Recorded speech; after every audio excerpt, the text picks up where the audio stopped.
Como siempre, un placer compartir la palabra, aunque sea un tema tan complicado como el que vamos a tratar, porque vamos a hablar de dinero. Y siempre que hablamos de dinero, no sé qué nos pasa, que vamos a hablar de dinero y de bienes materiales, de todo lo que tenemos.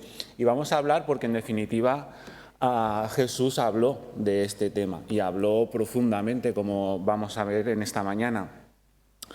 ¿Os suena esa frase de poderoso caballero es don dinero, de Quevedo? Los amantes de la poesía y de los poemas seguro que os suena.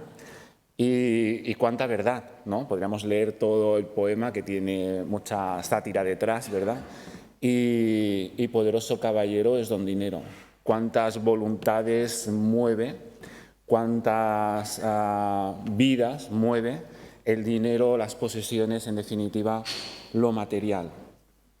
Jesús quiso seguir profundizando en este sermón que estaba compartiendo, que Mateo nos pone en este contexto, sobre diferentes ámbitos, diferentes principios y valores que han de conformar a los ciudadanos de ese reino alternativo y de ese reino contracorriente que él inauguró y que él estaba proclamando.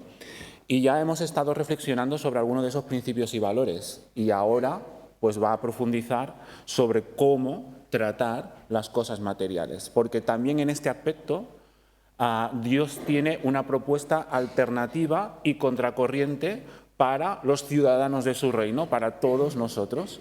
Y en eso quiere profundizar en este capítulo 6 en general. Nosotros vamos a tratar solo unos versículos, pero en todo el capítulo. De hecho, es curioso, ya podemos empezar haciendo un ejercicio de observación de qué es lo que va antes de los versículos que vamos a tratar en el capítulo 6, y nos daremos cuenta que habla de la limosna, de la oración y el ayuno, y es que el dinero, los bienes materiales, están puestos al mismo nivel en el apartado espiritual, por decirlo de alguna manera, que la oración y que el ayuno. Para Dios, esto también es espiritual. ¿Cómo gestionamos lo que tenemos? Por supuesto que es espiritual, y Él lo está tratando en la misma dimensión que otras disciplinas, entendedme así, estas palabras, que otras disciplinas espirituales. Por lo tanto, qué importante es también que en este tema de la gestión de lo material tengamos conocimiento y dirección de parte de Jesús para enfocar nuestra vida. Priorizan las cosas eternas y no en las temporales. Ese es el título, y de alguna manera esta es una de las grandes enseñanzas que vamos a ver en esta mañana. No la única, porque Jesús en estos versículos va a decir alguna cosa más. No os hagáis tesoros en la tierra, donde la polilla y el orín corrompen, y donde ladrones minan y hurtan. Eso de minan es lenguaje Reina Valera del 60, que a mí me encanta, pero que yo entiendo, ¿verdad?, que a veces se nos escapa. Otras versiones más modernas dicen donde hacen un butrón, para que lo entendamos y tengamos en la cabeza lo que eso significa. Básicamente la gente guardaba el dinero en casas con paredes de adobe, donde era fácil que los ladrones se hicieran agujero para llevarse las cosas. Es el contexto de la época. Y dice, no os hagáis tesoros en la tierra, sino haceos tesoros en el cielo, donde ni la polilla ni el orín corrompen, y donde los ladrones no minan ni hurtan. Porque donde está vuestro tesoro, allí estará también vuestro corazón. Esta es la primera de las reflexiones que Jesús hace. Vamos a después profundizar en dos más, pero esta es la primera de ella. La verdad es que la polilla, el orín y los ladrones eran ejemplos que todo el mundo en aquella época podía entender, ¿verdad?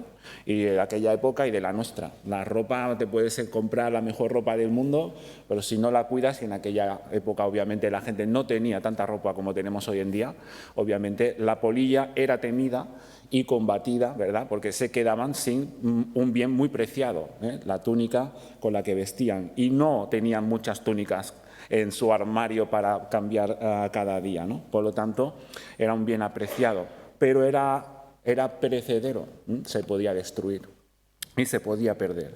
Igualmente pasa con esta imagen del orín que corrompe o de los ladrones que se lo llevan. En definitiva, nos está hablando de la brevedad, de la fragilidad y de la inseguridad de las cosas materiales. Mi madre siempre decía, hoy tienes y mañana no tienes.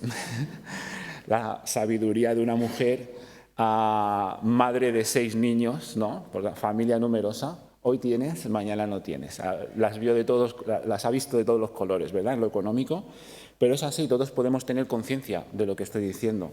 A veces, no sé cómo, se nos funde un plomo en el cerebro y dejamos de valorar esta cuestión de sentido común y empezamos a dejarnos dominar por lo material, ¿no?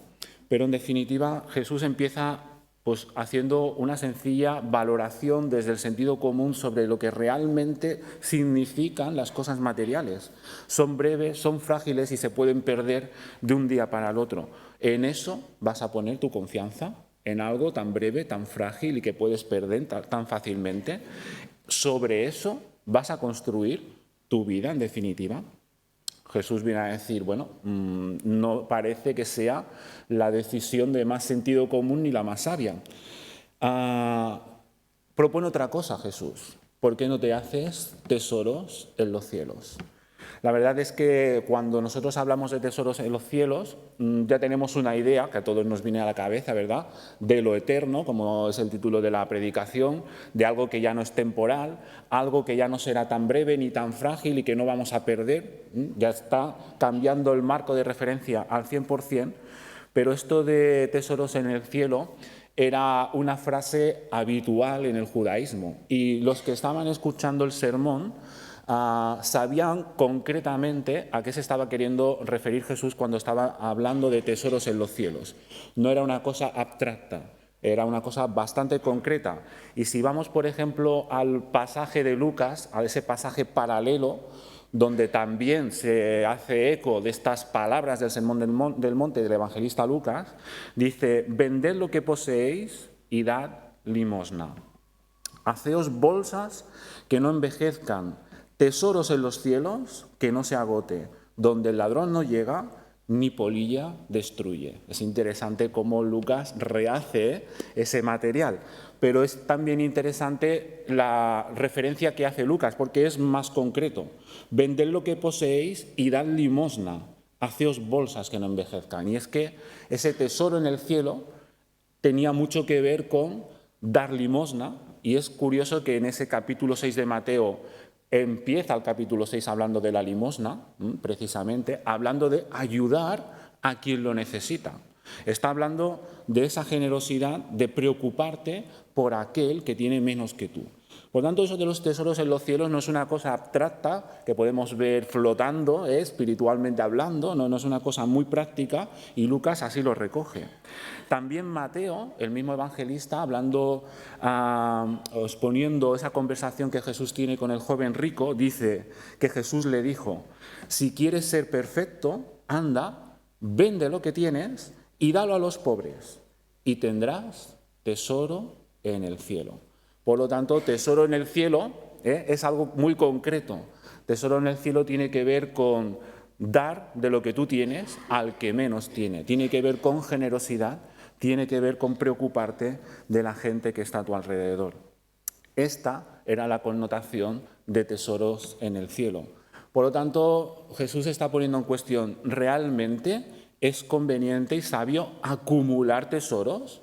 Cuando sabes que los puedes perder, te los pueden robar, Elohim lo puede deshacer, ¿verdad? Porque jugaban con esa imagen de enterrar el dinero, que hasta hace poco se hacía, ¿no? En la guerra civil la gente enterraba el dinero, ¿verdad? Pues después no, lo pierdes y se va enmoheciendo. Pues esta era la imagen, ¿no? ¿Realmente quieres acumular para que todo eso después no tenga un resultado como tú esperabas? ¿O prefieres hacerte tesoros en el cielo que tiene que ver con compartir y gestionar lo que tienes? Jesús está, por lo tanto, cuestionando la acumulación de bienes materiales, la acumulación de dinero sin sentido, sin propósito, sin pensar en los demás. Esta es, por tanto, la primera cuestión, y además lo está haciendo y lo está fomentando como propio de la justicia de Dios, como una actitud propia de alguien que ha entendido la justicia de Dios. Y no tenemos que olvidar, y aquí no voy a explicarlo, porque el pastor cuando hizo la introducción al Sermón del Monte nos habló sobre la justicia de Dios y sobre la importancia que eso tenía en el sermón. Y, en definitiva, Jesús está poniendo nombres y apellidos a esa justicia de Dios, en este caso, con la generosidad hacia el que lo necesitaba. Y esa justicia es una justicia que se ve en lo eterno, que se ve más allá, que tiene recompensa más allá. Y sigue la misma línea que el capítulo 6, junto con la oración y con el ayuno, que repite varias frases, si os fijáis. Guardaos de hacer vuestra justicia delante de los hombres para ser visto de ellos. De otra manera, no tendríais recompensa de vuestro Padre que está en los cielos. Parece que Jesús pone en un segundo plano esta vida, lo material, el reconocimiento que podamos tener en esta vida, y lo que pone en valor es el reconocimiento que Él hará después de cómo gestionamos nuestra vida. Y ese reconocimiento dice que se hará porque Él sabe incluso, ¿verdad?, lo que hacemos en secreto. No está pendiente de la gran ostentación, de lo que se ve, sino precisamente de las intenciones que no se ven.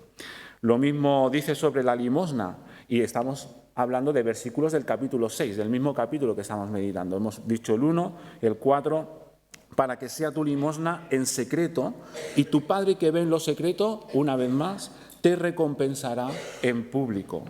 Mas tú cuando ores, versículo 6, entra en tu aposento y cerrada la puerta, ora a tu Padre para que está en secreto, y tu Padre que ve en lo secreto te recompensará en público. Otra vez, hablando sobre, en este caso, la oración. Así que la justicia, la limosna, la oración, igualmente pasa con el ayuno en el versículo 18.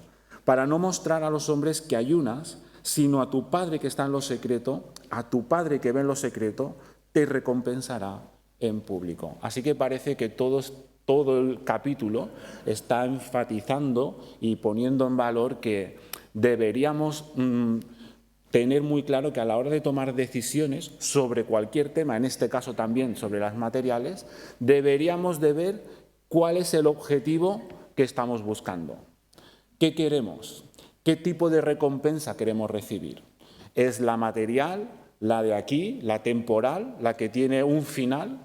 ¿O por el contrario preferimos ampliar nuestra perspectiva, tener una visión eterna de la vida y tener una visión desde nuestro Padre Celestial, el cual nos recompensa finalmente lo que hacemos y las decisiones que tomamos cuando gestionamos lo que tenemos? Por lo tanto, Jesús al final está planteando las cosas para soltar esta frase final, ¿no? Porque donde está tu corazón, allí también estará donde esté vuestro tesoro, allí también estará vuestro corazón. En definitiva, Jesús ha hablado de lo concreto, de la limosna, ha ido planteando el tema para llegar a meter el dedo en la llaga donde más nos duele, ¿verdad? A la verdadera motivación profunda que nos mueve a hacer las cosas. La verdad es que esta enseñanza que Jesús estaba haciendo en el Sermón del Monte, después la recoge el Nuevo Testamento muchas veces. El resto de los apóstoles obviamente también la hacen suya y la comparten en las comunidades. Recordad Santiago: vuestras riquezas están podridas y vuestras ropas están comidas de polilla. Vuestro oro y plata están enmohecidos, y su moho testificará contra vosotros, y devorará del todo vuestras carnes como fuego. Habéis acumulado tesoros para los días postreros. Así que Santiago recoge el sermón de la montaña y lo aplica, ¿verdad?, a una comunidad que tenía problemas, y si recordáis la carta de Santiago, os invito a que la leáis desde esa perspectiva, tenía problemas a la hora de gestionar lo que tenían. Se sentían poderosos y orgullosos, capaces de gestionar su vida, autosatisfechos en sí mismos, independientes incluso de la voluntad de Dios. Recordad esa enseñanza de, procura decir si Dios quiere, ¿verdad? Porque se sentían tan seguros de sí mismos, de sus riquezas, de sus posesiones, de su estatus, que casi se les había olvidado confiar en Dios. Qué traidor es el corazón, ¿verdad? Como decía Jesús. ¿Cómo puede cambiarnos la perspectiva? Porque la comunidad de Santiago es una comunidad cristiana, no, ni mejor ni peor que la nuestra. Y sin embargo, ¿cómo habían girado con el tema del dinero? Poderoso caballero es don dinero. Primera de Timoteo, capítulo 6. Porque raíz de todos los males es el amor al dinero. Y yo creo que aquí Pablo acierta de pleno al expresarlo, ¿verdad? Porque raíz de todos los males es el amor al dinero, el cual, codiciando a algunos, se extraviaron de la fe y fueron traspasados de muchos dolores. A los ricos de este siglo manda que no sean altivos, ni pongan la esperanza en las riquezas, las cuales son inciertas, sino en el Dios vivo, que nos da todas las cosas en abundancia para que las disfrutemos. Que haga bien, que sean ricos en buenas obras, dadivosos, generosos, atesorando para sí buen fundamento para lo porvenir, que echen mano de la vida eterna. Yo creo que Pablo hace un resumen perfecto, ¿verdad?, de la enseñanza de Jesús. Y quiero aprovechar para dejar ir un matiz, ¿verdad?, porque a veces esta reflexión se ha malinterpretado en la historia de la Iglesia. El dinero no es malo y ser rico tampoco. Y a veces hemos tenido prejuicios malinterpretando esta enseñanza contra aquellas personas, hermanos y hermanas nuestros que tienen más bienes materiales, ¿no? Y a veces hemos estigmatizado a la gente que posee muchos bienes materiales, pero no es malo poseer muchos bienes materiales, ni es malo el dinero en sí mismo. Lo que es malo es la gestión de todo eso, depende cuál sea la gestión que hagamos de todo ello. Esa es la raíz de la cuestión. Ahí es donde apuntaba Jesús, donde esté tu tesoro, ahí estará tu corazón. Pero puedes tener mucho dinero y que el dinero no sea tu tesoro, ¿verdad?, sino un medio de gestión para generosamente, como estaba enseñando Jesús, poder ayudar también a la gente que te rodea. Por lo tanto, qué interesante es ser equilibrados a la hora de recibir la enseñanza que estamos teniendo. Por otra parte, en la palabra de Dios se nos llama a ser responsables, trabajadores, a cuidar de nuestro sostenimiento, se nos llama a prever para el futuro, es decir, que el dinero, como digo, no es malo. Y lo que Jesús estaba intentando poner en entredicho es la motivación, la gestión con la que estamos llevando de todos los bienes materiales. ¿Qué importancia tiene el dinero en tu vida? ¿Hasta dónde puede manipular tus decisiones? La gestión de todo lo que tienes materialmente, ¿cómo puede hacer cambiar tus decisiones en la vida? Conviene sentarse a armarse de mucha sinceridad con uno mismo para autoevaluarse en la gestión del dinero. Y dejo ir también una idea que quizás podéis retomar en las aulas de plegaria, ¿no? No somos todos los que estamos aquí ricos en comparación con otros hermanos en otras partes del mundo. Eso también nos debería hacer pensar, ¿verdad?, en cómo gestionamos lo que tenemos como creyentes. Lo dejo para vuestra reflexión y para que profundicéis, que estoy convencido de que vosotros podréis hacerlo mucho mejor que yo en este tiempo de predicación. Lo que sí quiero es seguir abundando en la idea que estaba compartiendo Jesús. Al final lo que está denunciando Jesús o lo que está tratando de combatir es el egoísmo. El egoísmo es un valor incorrecto, impropio del reino de Dios. El egoísmo y el materialismo forman parte de los valores de la sociedad, del mundo, pero no del reino de Dios. Este reino es alternativo y es un reino contracorriente, como bien estamos viendo en esta serie que estamos tratando. Por lo tanto, tenemos que ser muy conscientes de hasta qué punto no nos dejamos influenciar por nuestra sociedad y su concepto sobre el dinero y los bienes materiales y lo que nosotros deberíamos estar reflejando como miembros del reino de Dios. La verdad es que lo que más le preocupaba a Jesús es nuestro corazón, porque eso, el corazón en este contexto, tiene que ver con la voluntad, con las emociones, tiene que ver con toda la realidad del ser humano, porque esto al final enfoca tu vida completamente en una dirección y realmente puede acabar con una vida en bendición o todo lo contrario. En definitiva, lo que decía Pablo a la carta a Timoteo. ¿Habéis visto El Señor de los Anillos? Digo habéis visto porque seguramente la mayoría habéis visto la película y no habéis leído los libros de Tolkien. Aunque yo disfruto mucho más de los libros, mucho más ricos en detalles y en enseñanza que la película del Señor de los Anillos. Pero seguro que habéis visto esa trilogía tan famosa. ¿Os acordáis de ese personaje Gollum? Mi tesoro, yo no lo sé imitar muy bien, pero vosotros sabéis, mi tesoro. Por el anillo de poder, ese anillo que simbolizaba el poder, un anillo que transformó a ese personaje, ¿no? Porque Gollum no es Gollum, Gollum es el señor Smigol, un hobbit de la comarca, un hobbit de aquellos simpáticos como Frodo, pero acaba completamente transformado por la obsesión del anillo. Este ejemplo parece una tontería o no, quizás muy aclaratorio, pero es que Tolkien no escribió ese libro porque sí, ¿verdad? Tolkien escribió ese libro porque él era cristiano y existen otros libros que explican todo el trasfondo cristiano que hay detrás del Señor de los Anillos. Tolkien era profesor en Oxford, compañero de C.S. Lewis, al cual sí que conocemos muy bien.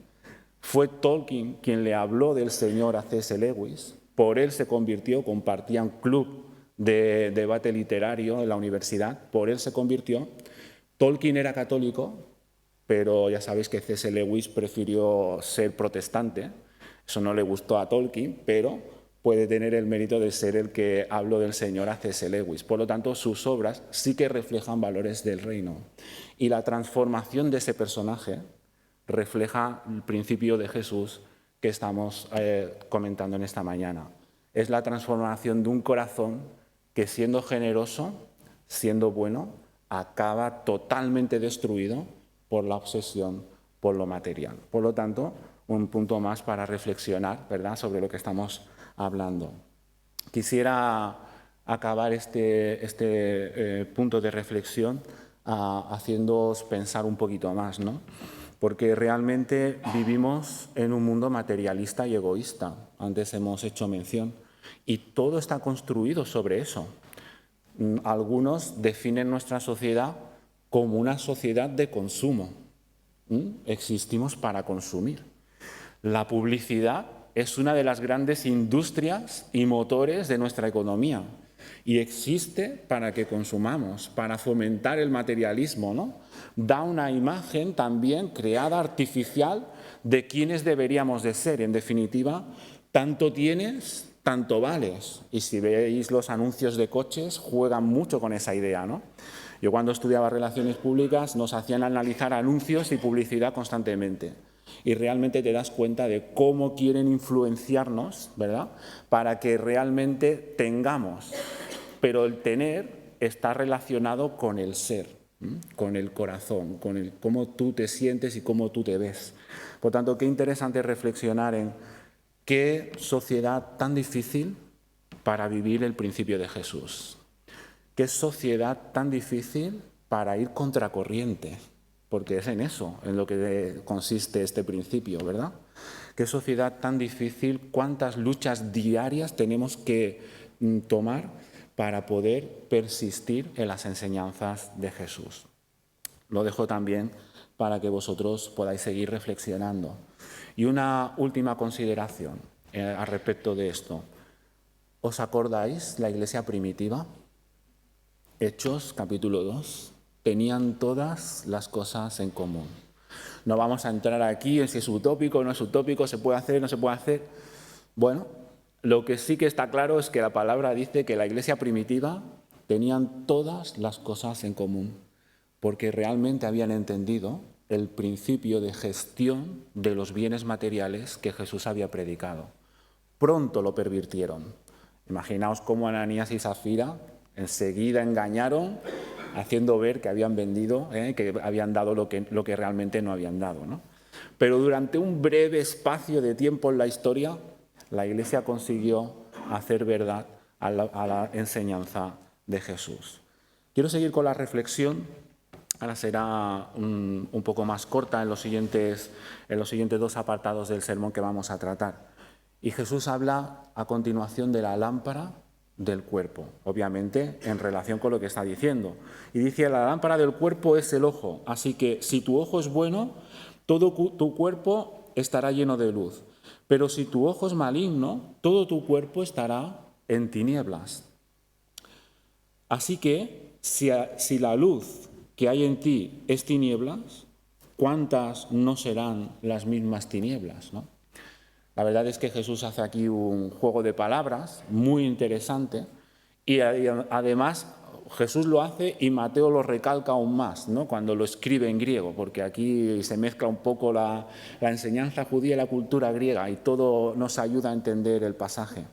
La verdad es que la lámpara del cuerpo es otra de esas expresiones judías que corrían popularmente y que estaban basadas en proverbio. Por ejemplo, lo podemos entender con un proverbio, Proverbios 22:9, que dice: el ojo misericordioso será bendito, porque dio de su pan al indigente. Y es que para un judío el ojo era como la lámpara que guiaba tu vida. Si tenías un buen ojo, pues ibas bien por la vida. Si tenías un mal ojo, ibas mal por la vida. Así que cuando Jesús hace mención de que la lámpara del cuerpo es el ojo, por lo tanto, procura poner tu ojo en lo bueno, está recogiendo algo que todo el mundo en aquel sermón estaba entendiendo perfectamente, ¿verdad? Ojo con lo que te enfocas en la vida. Ojo con el objetivo que te pones en la vida. ¿Hacia dónde quieres caminar?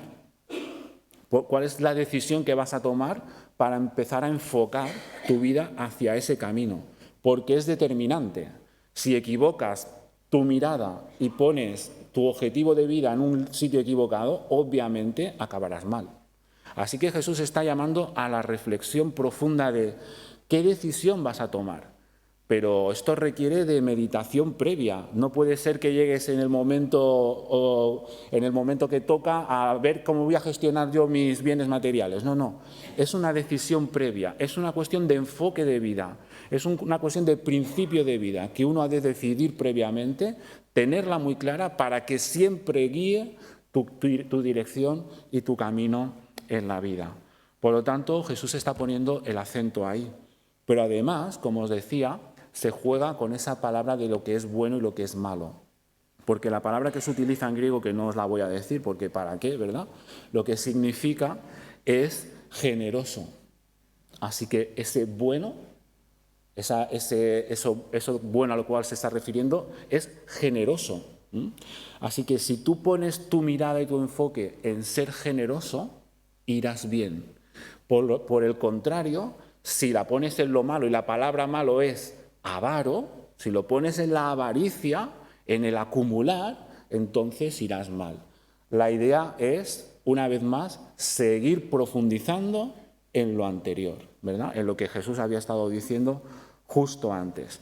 Qué importante es el enfoque que le vamos a dar a nuestra vida. La vida no son casualidades, no la podemos hacer depender de cómo nos vamos a levantar cada mañana y de alguna manera al azar Dios ya nos dirá y nos hará ver qué tenemos que hacer en cada momento. Dios es muy bueno y por supuesto nos ayuda siempre en todos los momentos, pero nos deja un espacio a nuestra responsabilidad y somos nosotros los que debemos decidir cómo queremos enfocar nuestra vida. Y lo que nos está proponiendo Jesús es que la enfoquemos desde la generosidad, que enfoquemos la gestión de las cosas materiales y del dinero, de todo lo que poseemos, sea poco o sea mucho, es igual, recordad las palabras de los talentos, es igual lo que tengas, gestiónalo con un principio, la generosidad. Piensa en los demás, sé generoso. Mira más de ti mismo. Abre tu mirada, mira alrededor y ve que estás acompañado de más personas. Eso te dará una perspectiva más adecuada de cómo Jesús quiere que gestionemos lo material. Y al final acaba haciendo una de esas llamadas prácticamente lapidarias, ¿no?, radicales, tan propias del Sermón de la Montaña, sobre todo de Mateo. Ninguno puede servir a dos señores. Es decir, que esta llamada a enfocar tu vida, a tomar decisiones, no puedes estar jugando, ¿eh? No puedes estar diciendo lo dejaré para mañana, hoy haré tal, mañana cual. No. Jesús después llama a la radicalidad, a la verdadera importancia de tomar esa decisión. No puedes servir a dos señores, porque o aborrecerá al uno o amará al otro, o estimará al uno o menospreciará al otro. No podéis servir a Dios y a las riquezas, dice el texto, que es aún más profundo de lo que aparentemente leemos, como ahora vamos a ver, ¿no? Pero está poniendo, como os digo, una opción radical delante de nosotros. No se puede servir a dos señores. Y está utilizando el término Señor. Tenemos que hacer un poco de ejercicio otra vez y ponernos en la época y en el contexto histórico, ¿verdad? Allí había amos y había esclavos. Y de lo que se estaba hablando aquí, del ejemplo que está poniendo el Señor, está hablando de esos amos y esos esclavos, ¿verdad? Y está poniendo como amo o al dinero o a Dios y como esclavos a nosotros. ¿A quién vamos a servir? ¿A quién vamos a servir? Porque no se puede servir al mismo tiempo a uno y al otro. No puedes tener dos amos. En aquella época no se podía tener dos amos. Estamos hablando en una época donde todo el mundo tenía claro que ser esclavo era no tener derechos, absolutamente ninguno. Tu amo decidía todo por ti. De hecho, tú no eras persona. Tú no eras persona, legalmente hablando. Por lo tanto, no tenías ningún tipo de derecho. Así que te está poniendo en un contexto absolutamente de radicalidad, de servicio, de dependencia absoluta. O dependes absolutamente de Dios o dependes absolutamente del dinero. Tú eliges. Y no nos da tiempo a verlo y no entra en este texto que estamos meditando en esta mañana, pero el capítulo 6 sigue, ¿verdad? Y el capítulo 6 sigue para hacerte ver que tú mirarás a quién sirves, pero recuerda que Dios siempre se va a cuidar de ti. No te afanes por nada. No lo vamos a meditar, pero es la propuesta de Dios, ¿verdad? Elígeme a mí, no dependas de las riquezas. Si me eliges a mí, por supuesto, yo voy a cuidar de ti siempre. Pero la decisión es absolutamente radical. ¿A qué amo vas a servir? La verdad es que la palabra riquezas, no podéis servir a Dios y a las riquezas, es muy interesante porque se utiliza una palabra muy malsonante en castellano, que es mamón. Así que esa es la palabra que se utiliza y tiene su gran interés, porque esa palabra se utilizaba para definir los depósitos que se hacían en el banco, para que nos hagamos una idea moderna de lo que significa la palabra. Cuando tú le confiabas dinero a un banquero, eso era hacer un mamón, ¿vale? Se utilizaba esta palabra, que suena tan extraña, pero tiene después su sentido y quiero explicarlo porque veréis que es muy significativa. Después, con el tiempo, esa palabra fue evolucionando. Y en vez de ser el depósito de dinero que tú ponías en el banco y tú le dabas a una persona para que tú confiabas a una persona, pasó a ser aquello en lo que tú realmente confiabas. Ya no era el depósito que le dabas al banquero, sino que es que eso era tu confianza y había ido evolucionando el significado de la palabra. Llegó a evolucionar aún más y empezó ya a escribirse con mayúsculas, que es como lo encontramos aquí, porque se equiparó, habiendo venido de allí, a un dios. De hecho, el dios era Mamona, leído en nuestra transliterado al castellano. Por lo tanto, fijaos qué proceso histórico tan interesante, porque de gestión del dinero normal, donde yo confío a un banquero mi dinero, ¿verdad? Eso lo convierto después en algo en lo que yo tengo mi confianza, hasta el punto que va evolucionando la historia y eso se considera un dios. que se llega a escribir con mayúscula. Por eso se dice, no puedes servir al Señor, que es Dios, y a otro Dios, que es el dinero, escrito con mayúscula como un Dios, porque se consideraba un Dios en la época. Y es muy interesante, y os quería explicar esta historia porque os habéis fijado en la evolución. Pues eso nos pasa a nosotros también como seres humanos, ¿eh? El dinero no es malo, ya lo hemos dicho, pero ¿cuántas veces acaba llegando a ser un Dios que domina nuestra vida? Fue lo que pasó con la palabra, obviamente porque había una realidad detrás, de vida, y eso es lo que nos llega a pasar también a nosotros muchas veces, que siendo un medio para poder vivir, para poder gestionar, para poder ser generosos y de ayuda hacia otras personas, acaba siendo algo en lo que ponemos toda nuestra confianza hasta el punto que domina completamente nuestras decisiones y llega a ser un Dios para nosotros. Y Jesús otra vez pone el dedo en la llaga y lo dice claramente. Yo soy un Dios exclusivo, requiero exclusividad, no soy compatible con otros dioses. No soy compatible con otros dioses. Mi propuesta de vida, mi reino, no es compatible con este mundo. Es alternativo y es de contraste. Por lo tanto, os toca decidir. ¿Dónde quieres poner tu confianza? ¿A quién quieres servir? Esa es la gran pregunta que estaba haciendo el maestro ese día. ¿Cómo podríamos traducir nosotros esa pregunta a nuestra vida hoy en día, ¿no? ¿A quién queremos servir? ¿Se ha convertido el dinero en un Dios para nosotros? ¿Se ha convertido todo lo que poseemos, casas, coches, ropas, en un Dios para nosotros? ¿Hasta qué punto no nos podemos sentir esclavizados para poder mantener la apariencia que necesitamos sostener delante de nuestra sociedad por los conceptos distorsionados que hay sobre los bienes materiales y el dinero? ¿Cuántas de todas estas preguntas no nos acaban tocando dentro de nosotros, verdad? En esta mañana, permitidme hacer el resumen para acabar. Hemos hablado de perspectiva eterna, contra perspectiva cortoplacista, ¿verdad? Perspectiva eterna.